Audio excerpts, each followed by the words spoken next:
Mga food street. Napapahawin ko si Yesha ko doon. Mango, tsaka ano, ang tawag din, singkamas. May nakita ni, ano? Ayan, mayroon din siyang tinda ditong tikoy. Ayun na sila. Kanina. Juice. Maganda rin siya. Maganda. Huwag ko na ilipat. Maganda siya. Ay, abre. Maganda yun. Maganda na puro. Doon, maganda puro. It's private.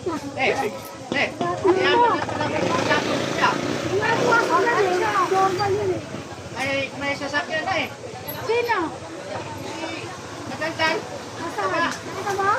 Ay, talagang may sasakyan naman yan. Talagang may sasakyan. Ha? Mura na ang sasakyan ngayon. Saan kayo? No? Oo, marami ng sasakyan ngayon mabibiling mura. Bakit nakapanting kayo mahapon doon? Lord, pera na lang kailangan. 10. Ayan, te, shout out sa iyo, te. Ayan, dito kayo bumili kay ate, oh, sa Biwo. Bayanan. Grade 3 na yung anak mo? Sa akin, grade 2 pa lang.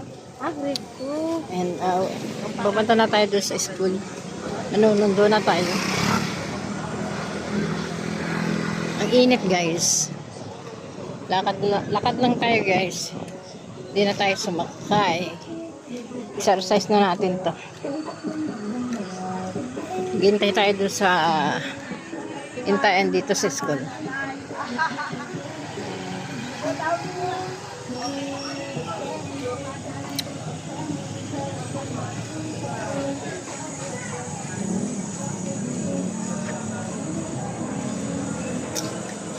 Eleven guys ang labas ng apo ko. Yeah, 11:30 nandito na ako guys. Maghihintay na lang ako sa waiting shed.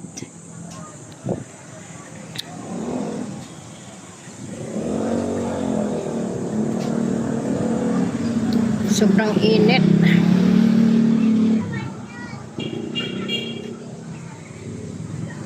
Ilalakad lang natin to guys.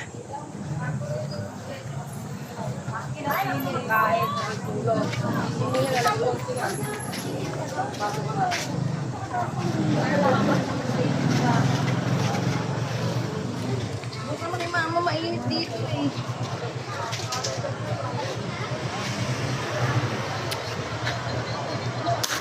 Tayo lang tayo dito guys. Na, nagawa eh. Init.